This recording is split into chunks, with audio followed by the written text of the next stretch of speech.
की आरती होती है, किस तरह बप्पा को लाते हैं, किस तरह विसर्जन होता है, और फिर बप्पा ने बहुत कुछ सिखाया ज़िंदगी में। सो आज 25 साल से ऊपर हो गया बप्पा घर लाते हुए। बस यही मैं हमेशा हर बप्पा के दिन पर यही एक दुआ करता हूँ, धन्यवाद करता हूँ बप्पा को कि जिस रास्ते पर उन्होंने चलना सिखा, इस रास्ते पर हमेशा चलते रहूँ मैं, और कोशिश करता रहूँ कि जिस तरह बप्पा लोगों के विघ्न हरते हैं, मुझे वो जरिया बनाए ताकि मैं भी लोगों की जो मुश्किलें हैं उन्हें दूर करूँ। वक्रतुंड महाकाय सूर्यकोटि संप्रभा निर्विघ्नं कुरु मे देव सर्वकार्येषु सर्वदा। मुंबई का राजा आ चुका है अपनी नगरी में और नगरवासी भी अपने राजा को धूमधाम से स्वागत करके ले आ चुके हैं। लेकिन कोरोना के टाइम पे भगवान की दूत बन करके सबको उनके घर तक पहुंचाने वाले शख्स सोनू सूद के घर पर किस तरह से मुंबई के राजा को लाया गया है, चलिए उन सारी तस्वीरों से आपको रूबरू करवाते हैं।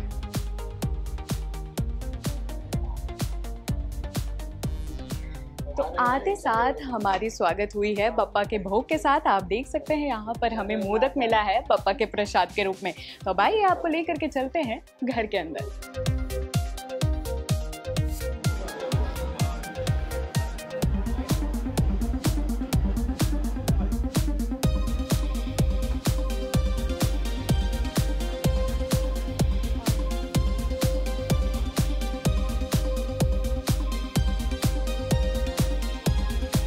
सबसे पहले तो आपको गणेश चतुर्थी की ढेरों शुभकामनाएं, और साथ ही मुझे लगता है कि बप्पा के आने से पहले ही आपको बप्पा का आशीर्वाद मिल गया है। बप्पा ने आपको एक इतने अच्छे घर दिए हैं, तो क्या कुछ मतलब बप्पा को इस बार लाने से पहले आपका क्या मनोकामना था? देखिए, बप्पा से मैं हमेशा एक ही चीज़ की दुआ करता रहता हूँ कि हर साल बप्पा से बिना मांगे बप्पा ने सब कुछ दिया है। और बस यही कहूँगा कि जिस तरह बप्पा लोगों के विघ्न हरते हैं, उस तरह हम सबको जरिया बनाएं ताकि हम भी लोगों के विघ्न हर सकें, ज़िंदगियाँ बदल सकें, आम लोगों से जुड़ सकें, आम लोगों की ज़िंदगी में वापस खुशियाँ ला सकें। उसकी हमेशा कोशिश रहती है और बप्पा से ही दुआ करता हूँ कि वो करवाते हैं। और हर बार हमारा एक ऐसा थॉट होता है कि जब भी बप्पा आए तो उनके लिए कुछ विशेष करें। तो इस बार बप्पा के लिए आपने क्या कुछ सोचा, क्या विशेष करने का इस बार प्लान है? देखिए, नया घर है तो नई सेलिब्रेशंस है, नई डेकोरेशंस हैं। बप्पा की तरह हम भी अभी इस घर में आए हैं, तो बस यही कहते हैं कि बप्पा ऐसे ही खुशियाँ देते रहें हर घर के अंदर जिसमें भी बप्पा रहते हैं,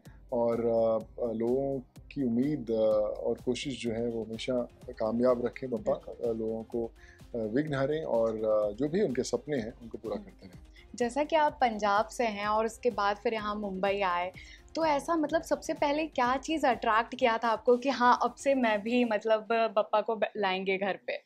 देखिए, पंजाब में जब थे तब फिल्मों में बप्पा की सेलिब्रेशंस देखते थे, लगता था कि खुद भी एक बार करनी है। और फिर जब मुंबई आए तो यहाँ पर बप्पा को घर लाना शुरू किया, सीखा कि किस तरह बप्पा की आरती होती है, किस तरह बप्पा को लाते हैं, किस तरह विसर्जन होता है, और फिर बप्पा ने बहुत कुछ सिखाया ज़िंदगी में। सो आज 25 साल से ऊपर हो गया बप्पा घर लाते हुए। बस यही मैं हमेशा हर बप्पा के दिन पर यही एक दुआ करता हूँ, धन्यवाद करता हूँ बप्पा को कि जिस रास्ते पर उन्होंने चलना सिखा, इस रास्ते पर हमेशा चलते रहूँ मैं, और कोशिश करता रहूँ कि जिस तरह बप्पा लोगों के विघ्न हरते हैं, मुझे वो जरिया बनाए ताकि मैं भी लोगों की जो मुश्किलें हैं उन्हें दूर कर पाऊँ। बिल्कुल, और आप बिल्कुल एक बप्पा के दूत की तरह काम भी कर रहे हैं, और हमारे देश के लोगों की जितनी भी प्रॉब्लम है उसको एक संकट निवारण की तरह कहते हैं। जैसे बप्पा को कहते हैं विघ्नहर्ता, आप भी उसी तरह लोगों के विघ्न हर रहे हो।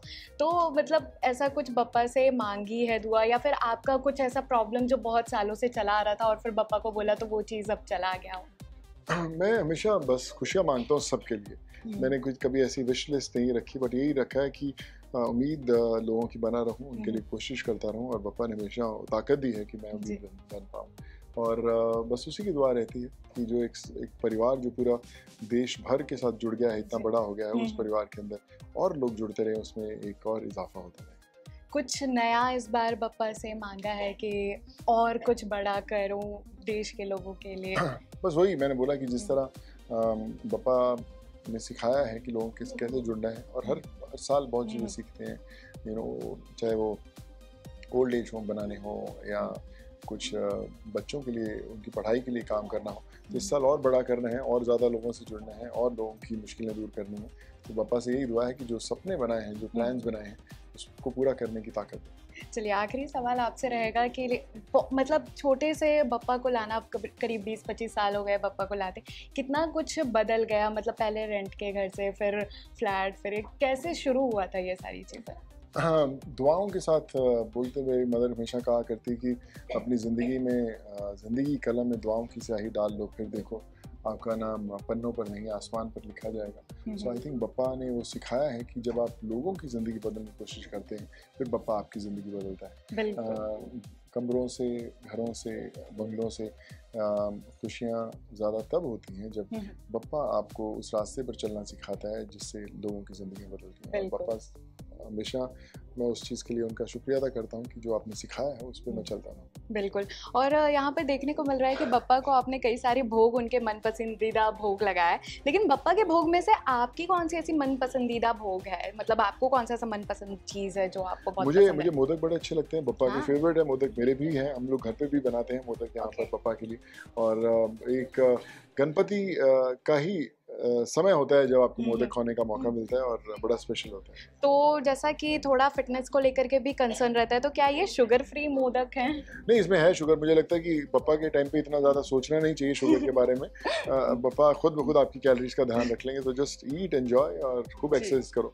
बिल्कुल। और हमारे दर्शकों को आप गणेश चतुर्थी के मौके पर क्या कुछ कहना चाहेंगे? देखिए, आप सबको गणेश चतुर्थी पर यही कहना चाहूँगा कि आपको बहुत हार्दिक शुभकामनाएं। हमेशा खुश रहें, आपके सारे विघ्न बप्पा हरते रहें और आप जिंदगी में जो भी करें आपको उसमें हमेशा फतेह मिलती रहे। चलिए, गणपति बप्पा मोरिया, मंगल मूर्ति मोरिया।